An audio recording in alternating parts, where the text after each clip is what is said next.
Vandalisme menurut Kamus Dewan adalah satu bentuk jenayah di sisi moral atau dengan kata lain sebarang perbuatan seperti menconteng, mengotori, merosakkan harta benda awam.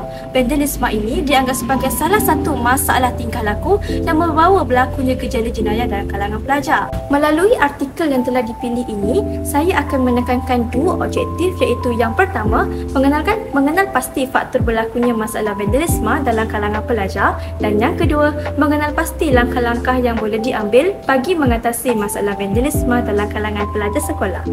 Seterusnya, kita akan membincangkan tentang dapatan kajian iaitu faktor. Faktor pertama adalah pengaruh rakan sebaya.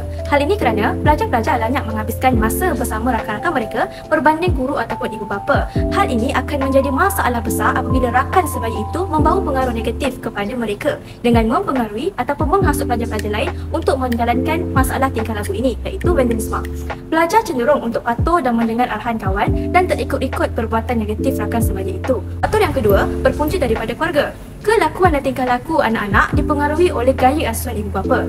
Sebagai contohnya, pelajar-pelajar yang mengalami krisis kekeluargaan ataupun mengalami masalah seperti kurang kasih sayang akan cenderung mengalami masalah vandalisme ini. Mereka akan memberontak kerana berasa marah dan tertekan dan ingin mencari perhatian orang-orang di sekeliling mereka.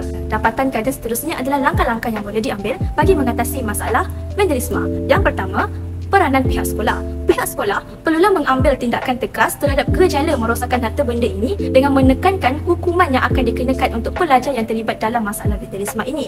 Tindakan tegas perlu diambil, misalnya seperti tindakan amaran, sesi kaunseling, gantung sekolah, ataupun sekiranya ia terlalu buruk, maka guru-guru ataupun pihak sekolah boleh menjatuhkan hukuman seperti berhenti sekolah. Hal ini dapat mengelakkan berlakunya penularan masalah vandalisme ini dalam kalangan mereka. Langkah seterusnya boleh dimainkan oleh keluarga. Pihak keluarga perlulah memastikan anak-anak mereka tidak terlibat dengan perkara negatif ini. Selain sibuk bekerja, ibu bapa mestilah sentiasa mengambil tahu tentang aktiviti anak-anak sama ada di sekolah ataupun di luar kawasan sekolah. Ibu bapa perlulah sentiasa prihatin agar mengetahui perkembangan anak-anak dan setiap tindak tanduk anak-anak, dengan siapa mereka berkawan, apa yang mereka lakukan. Hal ini akan menyebabkan anak-anak berasa ibu bapa peduli kepada mereka sekaligus akan menanamkan sikap sasih yang tinggi terhadap anak-anak.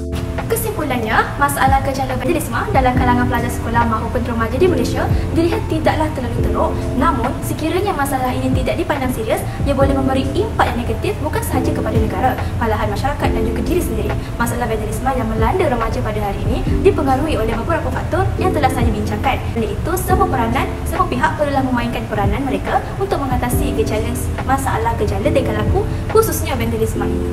Sekian daripada saya. Aku kasih individu berkaitan dengan ulasan artikel yang telah dipilih. Terima kasih.